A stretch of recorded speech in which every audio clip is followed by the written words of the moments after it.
In today's video, I'm going to go through SAT Practice Test 8's Math No Calculator section. I've scored perfectly on back-to-back SAT Math sections, and as I go through this practice test, I will make sure that I show you the most efficient route to get to the correct answer on every single question. So with all that being said, make sure to like and subscribe, and let's go ahead and get started with question number 1.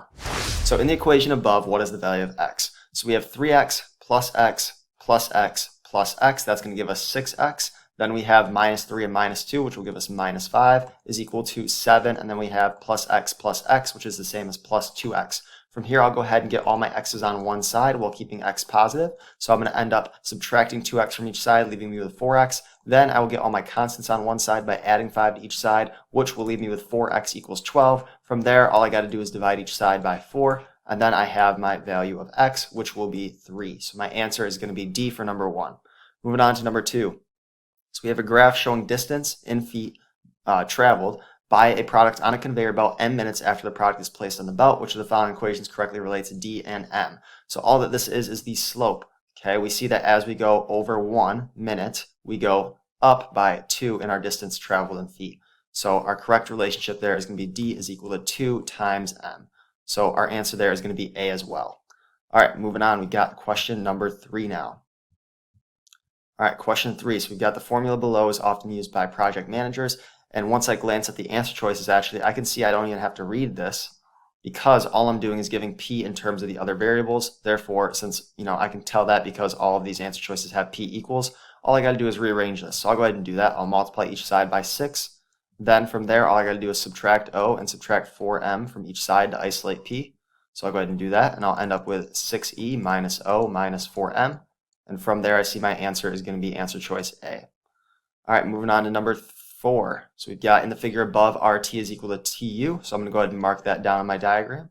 What is the value of x? So in order to solve for x, then I'm going to need my angle TRU, which I'm marking in blue. And I'm also going to need my angle right here that I'm marking in orange. So let's go ahead and solve for both of those. So we know that we have an isosceles triangle in triangle TRU. So we know that that triangle is going to be isosceles. So because it's isosceles, I can go ahead and take that 180 degrees that are in a full triangle, subtract the 114 degrees that we have, and then when I divide that by 2, that'll give me my angle measure for TRU. So when we do that, we're going to end up with 180 minus 114 leaves us with 66. 66 divided by 2 is going to leave us with 33. So we can go ahead and put in 33 on our diagram. So I'll put 33 right there. Now let's go ahead and solve for the angle that I marked in orange. So we know that we have 180 degrees on this semicircle here. So we have 114. Right at angle T right there. So what I can go ahead and do is do 180 minus 114 again, which will leave me with 66. So I'm going to go ahead and mark that down. So we got 66 right here. Next, I can go ahead and do 180 minus 31 degrees minus 66 degrees in order to solve for my angle that I have in orange. Because we have a vertical angle right there, it's going to be the same angle measure, which will ultimately be 180 minus 97, which will leave us with 83. Okay, so I can go ahead and mark that down as 83. So 83, and I'll go ahead and draw it on both of those triangles there as well. So from here, what we got to do is 180 degrees then that are in that full triangle, and that's going to be minus 33 degrees and then also minus 83 degrees. When we do that, 33 plus 83 is going to give us 116, so it'll be 180 degrees minus 116 degrees, which will leave us with 64 degrees. So my answer there is going to be answer choice C for number 4. All right, moving on to number 5 now. So we have the width of a rectangular dance floor is W feet. The length of the floor is 6 feet longer than its width. So I'm going to go ahead and mark that down as L equals width plus 6. Next we have which of the following expresses the perimeter in feet of the dance floor in terms of W. Well, we know perimeter is going to be 2 times our width plus 2 times our length. Now we know for our length that that's equal to W plus 6, so we can go ahead and plug that in. Next we distribute our 2 to our W and also to our 6, and that's going to end up giving us 2W plus 12, which will simplify down to 4W plus 12, which is going to be answer choice B. All right, moving on to number 6 now. Which of the following consists of all the y coordinates of all the points that satisfy the system of inequalities above? Well, we're told right off the bat that 2x is greater than 5. From there, all we got to do is plug that 5 then in for 2x. So then we'll have y must be greater than 5 minus 1. Thus, y must be greater than 4 will be our correct answer there, which is answer choice B. All right, moving on to number 7 now. All right, so what is the solution set of the equation above? So what we have to do is, since we have this square root of 2x plus 6, we have to remove this 4 and get it to the other side so that we can square each side. So let's go ahead and do that. We're going to end up with x minus 1 on our right side, which we'll end up having to square, and that's going to be set equal to the square root of 2x plus 6, which we are also going to square to eliminate that square root. All right, so when we do that, we're going to be left with 2x plus 6 is equal to x squared minus 2x plus 1. Okay, keep in mind we can't just take this squared and apply it to each of these. That's not allowed. What we have to do is we have to do x minus 1 times x minus 1. And when you do that, you'll end up getting x squared minus 2x plus 1. From here, we want to get all of our variables onto one side and set it equal to 0 so that we can find our solutions. So let's go ahead and do that. So we'll go ahead and subtract 6 from each side, and we'll also subtract 2x from each side. All right, so now we have it set equal to 0. So it'll be 0 is equal to x squared minus 4x, and then minus 5. From here, we can go ahead and factor this out. So we'll have 0 is equal to x minus 5, and then x plus 1. Now, this will give us our potential answers as x equals 5 and also x equals negative 1. But we can't go ahead and pick C because we have to check if these answers are going to work. So let's go ahead and plug in 5 into our original equation. Okay, so I'm just going to do that up here. So we'll have 2 times 5 then, plus 6. And then that's going to be square rooted. So 2 times 5 would give me 10. 10 plus 6 is going to give me 16. I know that the square root of 16 will be 4. So then I'd have 4 plus 4, which I know will equal 8. Now, does that equal 5 plus 3? Yes, it does. They both equal 8. Therefore, 5 is a correct answer here. Now I have to check negative 1. So let's go ahead and check negative 1. So we'll have 2 times negative 1 plus 6, and that's obviously going to be underneath that square root. 2 times negative 1 gives me negative 2, plus 6 gives me the square root of 4. Square root of 4 I know is going to be 2. 2 plus 4 I know will be 6. And then does that equal negative 1 plus 3? It does not, because negative 1 plus 3 would equal 2. So therefore, negative 1 is not one of my correct answers. So my only answer here is going to be B, which is 5. All right, moving on to number 8. So we've got f of x and g of x, which of the following expressions is equivalent to f of x divided by g of x for x is greater than 3. All right, so right off the bat here, because when I look at my answer choices, I see that I've got x minus 3, x plus 3, and then things like x plus 1. I already know I'm going to be looking to factor when I do this division. So let's go ahead and do this. So x cubed minus 9x, if we're going to factor that out, we can go ahead and take out an x, and then we can also have x squared minus 9, which we can factor out then to x plus 3 times x minus 3.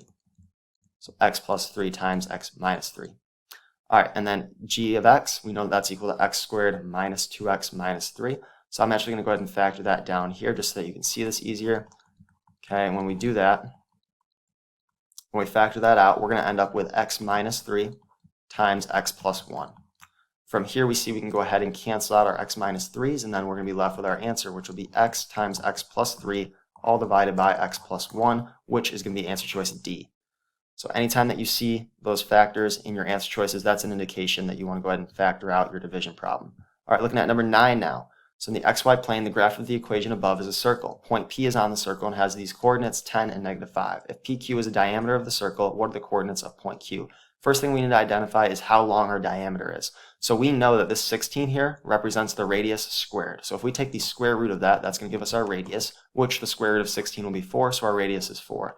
Our diameter we know is 2 times our radius, which will equal 2 times 4, which will be 8. So now we've identified our diameter. We also need to identify our center, because it's not enough for us to know that these points here in A through D are 8 units away from our point P. We also have to know that they go through the center, because the diameter has to go through the center. So let's go ahead and identify what our center is. We see that since we have x minus 6, our x coordinate of our center is going to be 6. And then since we have y plus 5, the y coordinate of our center will be negative 5. So now we've identified our center as well. Now keep in mind, I see C is our center here. I can go ahead and get rid of that, okay, because I know that that's our center.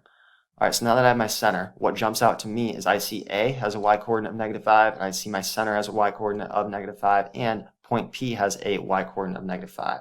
So now all I got to do is check to make sure that we're going in the right direction and also going 8 units away. So if we're going from 10 in point P to 6 in the center, I see we're going down in our x coordinate. So we have to continue going down then as we go to our next coordinate on our circle, which has to be 4 lower than 6, because 4 is our radius, which would put me at 2 and negative 5. Therefore, my answer is going to be A.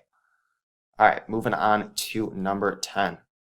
A group of 202 people went on an overnight camping trip, taking 60 tents with them. Some of the tents held 2 people each, and the rest held 4 people each. So I'm going to go ahead and mark S for smaller tents, and I'm going to do L for larger tents. Okay, so the larger tents will hold 4 people. Assuming all the tents were filled to capacity and every person got to sleep in a tent, exactly how many of the tents were 2-person tents? Like I said, 2-person tents I'm going to represent as S for smaller tents. All right, and then 60 has to equal the number of larger tents plus the number of smaller tents. So a total 202 people. We know that we're going to have 2 people in each smaller tent and 4 people in the larger tents. All right, so this is going to be my system of equations. From here, what I need to do is I need to solve for S. So to solve for S, I want to go ahead and get rid of L. So I'm going to go ahead and subtract S from each side here to get 60 minus S is equal to L. Then from there, I can go ahead and substitute that in for L. So I'm going to go ahead and do that. So we're going to have 60 minus S. All right, so go ahead and distribute the 4 to the negative S and also to the 60. From there, what we're going to end up getting is 202 is equal to 2S minus 4S and then plus 240. At this point, I can go ahead and take my 2S minus 4S. That's going to leave me with negative 2S. Then I'm going to go ahead and set that equal to subtracting negative 240 from each side. When I do that, I'm going to be left with negative 38. So negative 38 equals negative 2S. I'm going to divide each side by negative 2. When I divide each side by negative 2, I'm going to be left with S. So now I've isolated S, and I see that that is going to equal 19. So my answer here is going to be C. All right, moving on to number 11. So 11, we've got a graph. Which of the following could be the equation of the graph? First thing that jumps out to me is I see that this is going to be an even graph because both sides are going in the same direction. Both end behaviors are. So I'm looking for an even graph with no negative sign in front of it because it's opening upward. All right, so if I look at option A, I see that that's an odd graph. Okay, it'd have x cubed as its largest exponent with x, so I can go ahead and get rid of that. B, I see I would have x to the 4th, which is even, so I can leave that as an option. C is going to end up with x cubed as well, so I can get rid of that. And then D will also have x to the 4th. So now I'm between D and B. From there, I see I have factors, which I can use to go ahead and see if they match with my zeros. So in option B, I have x minus 2, which means I should have a 0 at x equals 2, which I do.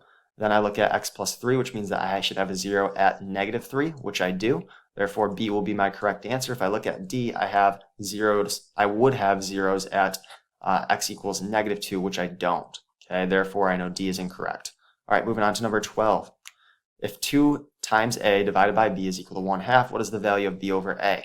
All right, in this situation, what I can go ahead and do is take a look at A over B, and then all I have to do is flip it once I solve for it. So to solve for A over B, I can just think 2 times what equals 1/2. That's going to be 2 times 1/4. Therefore, I know 1/4 is equal to A over B. Therefore, B over A must be 1/4 flipped, which would be 4. Therefore, my answer is going to be D for number 12. So 12 is pretty easy.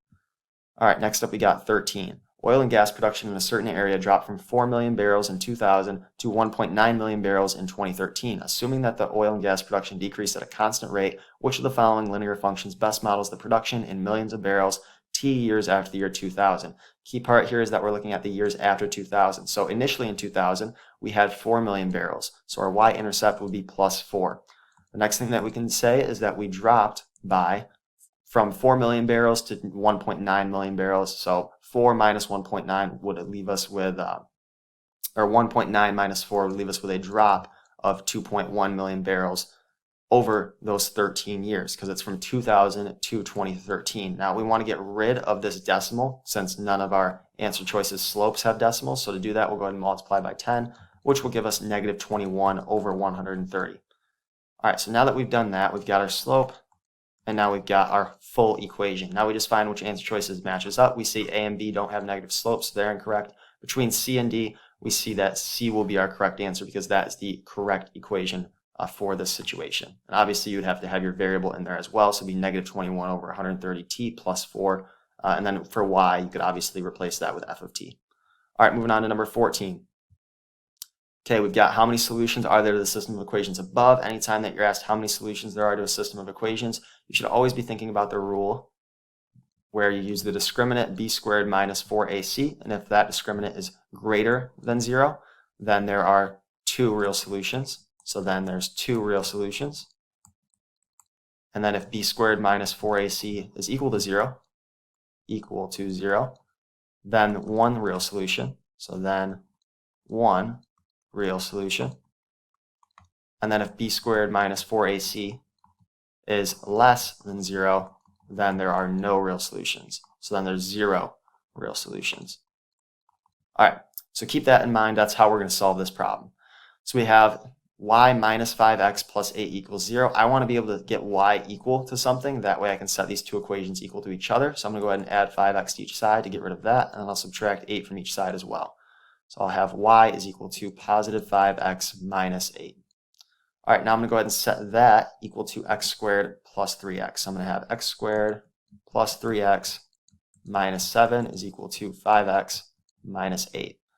All right, from here, I'm just going to get everything set equal to 0. So I'll go ahead and subtract 5x from each side, subtract 5x, and then I'm going to go ahead and add 8 to each side as well. All right, so I'm going to have x squared, and then I have 3x minus 5x, which will leave me with minus 2x, and then minus 7 plus 8, which will leave me with plus 1, is equal to 0. From here, what I'm going to do is I'm going to go ahead and take my discriminant. So I know that my b value is going to be negative 2. So I will have negative 2 squared. Next, I'm going to have that much minus 4 times a, which is 1, and then times c, which is also 1. And I see that negative 2 squared is going to get me 4. I'll have 4 minus 4, which will give me 0. Okay, so since my discriminant here is going to equal 0, I know that there's going to be one real solution. So my answer here is going to be C. All right, moving on to 15. So we've got the functions g and h are clearly defined above. What is the value of h of 0? In this case, since we're solving for h of 0, we simply plug in a 0 right here for x. So let's go ahead and do that. So when we do that, we're going to end up with 1 minus g of 0, which means we plug in a 0 in g of x.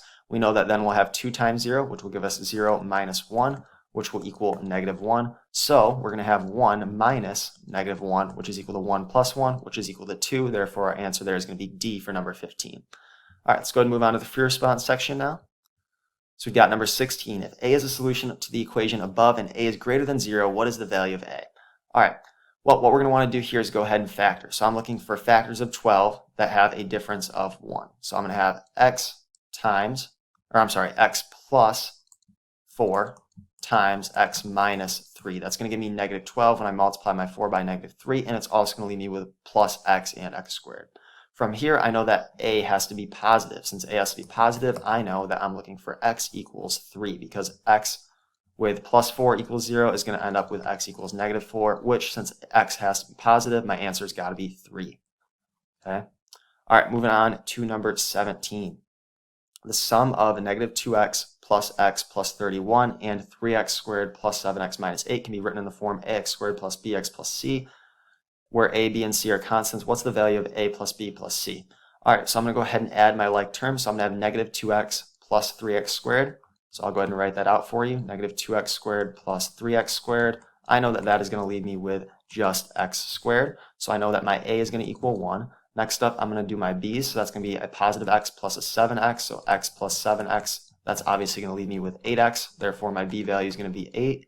Next up, I've got my c value, which is going to be negative 8 plus 31. So I'll go ahead and do 31 minus 8. I see that that is going to leave me with 23. From there, I can go ahead and identify c will equal 23. Then all I got to do is add my a, add my b, and add my c. When I do that, I know 1 plus 8 is 9. 9 plus 23 is going to leave me with 32 as my answer. So my answer there is going to be 32.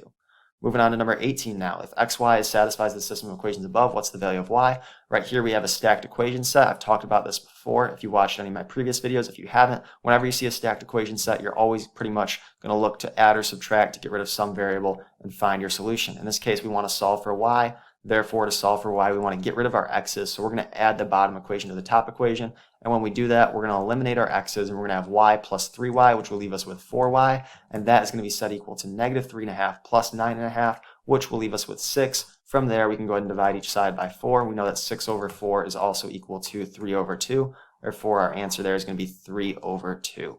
All right, moving on to number 19 now. Let's take a look here. We've got a startup company which opened with 8 employees. The company's growth plan assumes that 2 new employees will be hired each quarter, which is every 3 months for the first 5 years. And if an equation is written in the form y equals ax plus b to represent the number of employees y employed by the company x quarters after the company opened, what is the value of b? Well, we see that that's going to be our y-intercept. So before we start any quarters, when x is 0, we're going to have our original number of employees. We haven't added any yet. Therefore, our original number of employees is 8, so the value of b must also be 8. So 8 is our answer for number 19. All right, moving on to number 20 now. So we've got a figure that's not drawn to scale. It's important to pay attention to. In the circle above, point A is in the center, and we have the length of arc of B to C, which is going to be from here to here, that arc right there, along the circle, obviously, so it'd be right there, right? I'll put it in orange, okay, this arc right here. All right, is the circumference of the circle. Okay, it's 2/5 of the circumference. What is the value of x? All right, well, if that arc is 2/5 of the circumference, it means that this angle right here, this angle x, has to be 2/5 of the number of degrees in a circle. Therefore, all we got to do is do 2/5, since that's the fraction that the arc is of the circumference, and multiply it by the 360 degrees in a circle. So I'm going to go ahead and do that. I see I can cancel my 5 out here, cancel out my 360, and 360 is going to leave me with 72. So I will have 2 times 72, and that's going to leave me with 144 degrees. So my answer is going to be 144 is the value of x. 144. So hopefully this video was helpful. If it was, make sure to like and subscribe. In addition to that, leave any video requests that you have in the comments below. Also, if you're gaining value from my content, please consider donating. It helps me to be able to continue to put these videos out for free. In addition to that, if you're looking for private SAT prep, college essay editing, college admissions consulting, be sure to check out my website. The link is in the description.